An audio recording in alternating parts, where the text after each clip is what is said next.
78th anniversary celebration ng Philippine Air Force at ang repatriation efforts nito, ating tatalakayin kasama si Colonel Maria Consuelo Castillo, ang tagapagsalita ng Philippine Air Force. Colonel, magandang tanghali po. Magandang tanghali po, Sir Joey Asequeng, at magandang tanghali rin sa inyong mga taga-subaybay. Ma'am, unahin na po natin ang kahandaan ng PAF sa repatriation efforts ng pamahalaan. Ano po ang detalye sa paggamit ng air assets ng Air Force para sa posibleng repatriation ng mga Pilipino sa nangyayaring gulo sa gitnang silangan? Yes, sir. Sa ngayon po, Sir Joey, kami po ay patuloy na nagkakaroon ng koordinasyon sa iba't ibang mga ahensya. At kami po kasi ay force provider, no? Kami ho magpo-provide ng air assets at mga personnel na kailangan para maisakatuparan natin ang needed na evacuation para sa ating mga kababayan doon. So, Colonel, pwede niyo bang ipaliwanag kung anong klaseng aircraft ang naka-standby ngayon para sa repatriation efforts at kung ano yung mga kakayahan ng mga ito? No, ASEC, meron po tayong mga air mobility assets. Meron tayong C-130s, no? At the same time, meron tayong mga C-295s. Ito po yung mga malalaki nating mga aircraft na ginagamit natin sa pag-transport ng mga mga personnel at the same time mga malalaking equipment.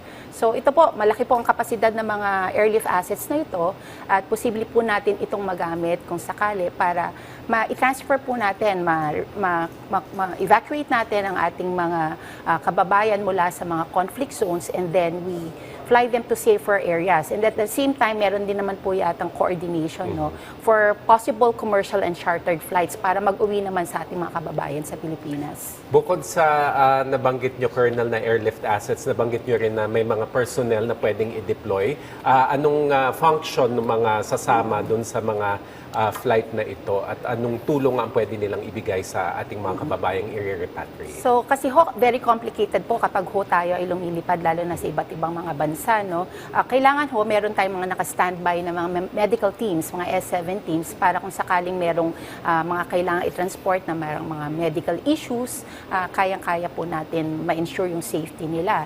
At the same time, kailangan din po natin ng mga ground personnel for security ng ating aircraft, mga personnel natin also for ground handling, no?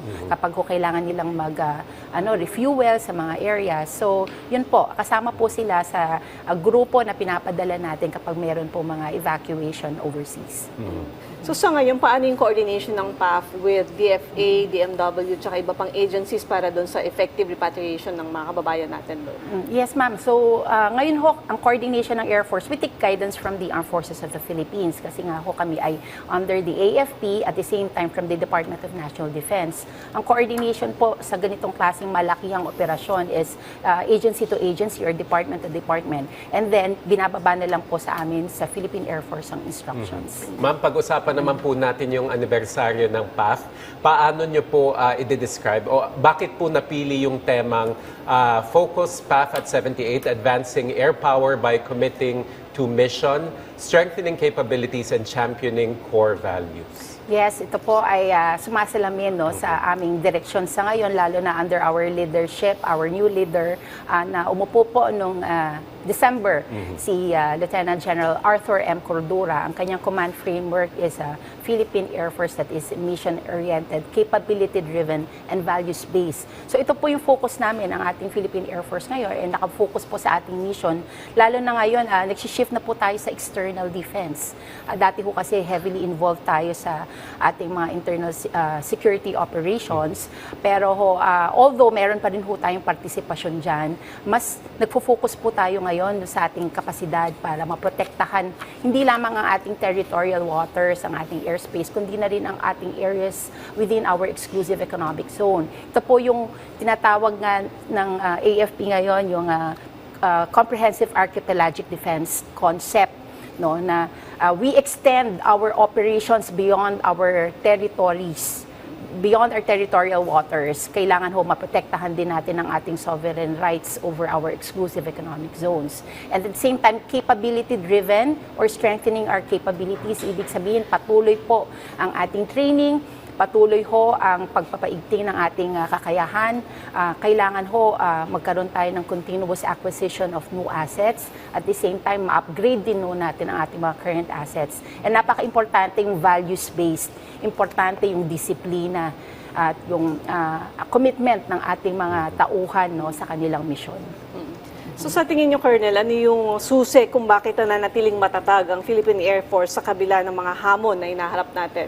Yes, ma'am. Bukod sa dedikasyon po at commitment ng ating mga personnel sa Philippine Air Force, napaka-importante po yung matatag at very clear yung direction ng ating mga liderato. No?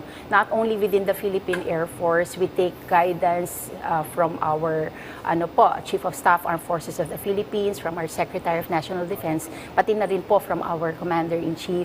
Napaka-importante po na napakaganda at napaka-focus ng kanilang binibigay na guidance sa atin. So yan po yung susi. No? At siyempre po yung suporta ng ating sambayanan, ang suporta ng ating mga legislators, no, para magpatuloy yung suporta in terms of budget para sa ating acquisition ng mga new assets.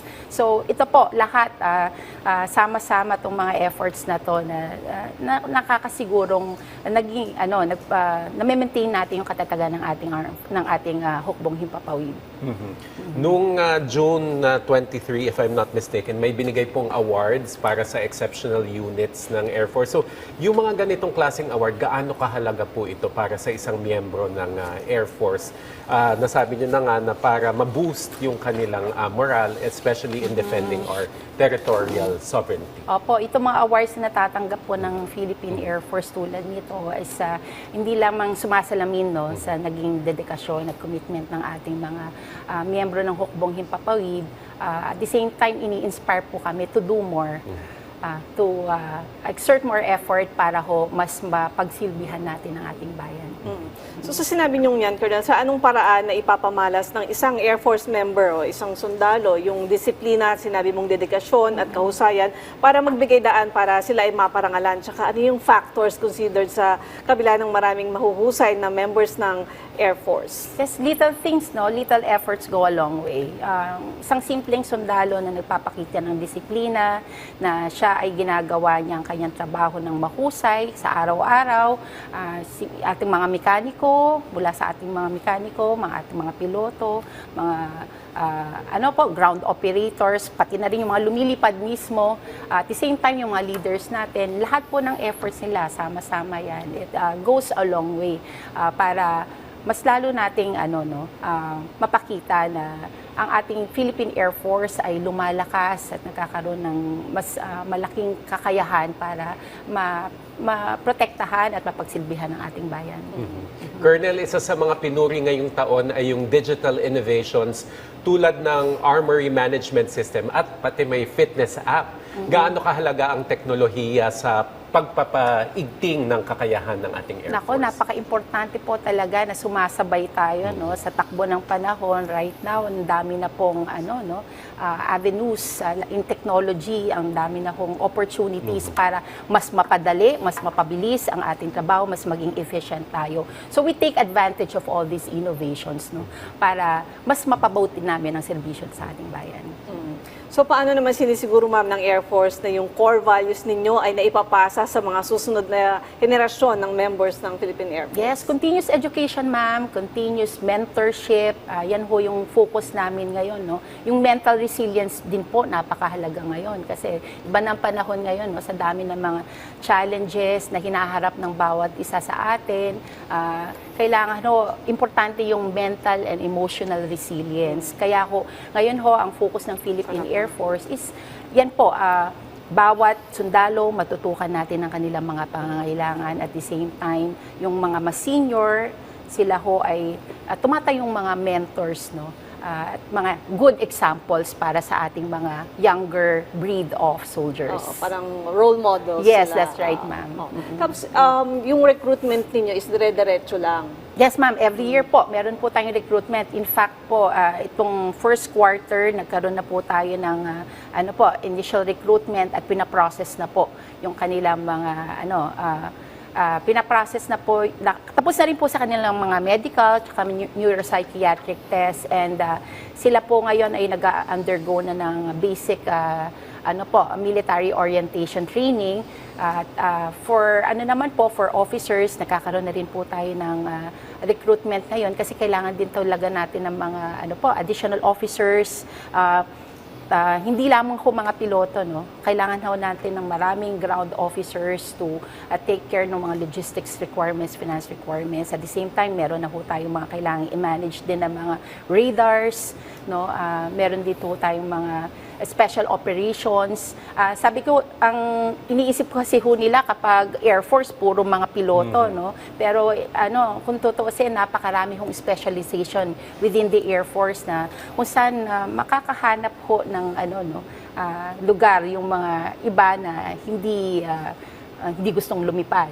Meron tayong mga logistics officers, finance officers, meron tayong mga explosive experts, meron tayong mga urban warriors under the Special Operations Wing, meron tayong mga air battle managers, sila naman po yung may mga air controllers din tayo, meron mga nagmamanage ng ating mga radars. So yun po, napakadami hong possibilities and opportunities dito sa Philippine Air Force. Meron ding spokesperson, meron kayong mga writer, di ba? Yes, Pero kasi siya, oo. naging piloto din naman siya bago ka napunta Yes, dyan ma'am. Opo. I used to fly the combat utility helicopter, the Louis, and the presidential aircraft. Opo. Balik tayo doon sa anniversary celebration, ma'am. So ano Yes, na ma'am. po yung mga naganap na activities at ano pa po yung mga nakaline na para ipagdiwang yung 78th anniversary? Ako, sir, as early as March po, talagang tuloy-tuloy yung mga activities namin. Nagkaroon po kami ng mga mall exhibits sa iba't ibang areas, no? All over the Philippines, from north to south. Kawayan, Isabela, hanggang sa Butuan. Meron ho tayo sa Zamboanga, nagkaroon ho rin tayo sa Tacloban.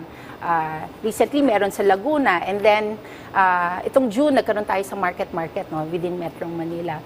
So, mall exhibits, nagkaroon din po tayo ng medical and dental outreach sa Botolan, Zambales. Kasi yan ho yung mga affected, no? Yung mga fishermen natin, yan yung mga affected dun sa nagaganap sa West Philippine Sea. Medyo nahihirapan sila sa kanilang kabuhayan. So, maliit man na bagay na yung efforts namin, pero at least nakakatulong, no, para ma-ensure yung kanilang medical and dental needs. At the same time, nagkaroon ho kami ng painting contest, no? Napaka-talented talaga ng mga Pilipino, napakaraming entries na dumating at hirap na hirap kaming piliin, no?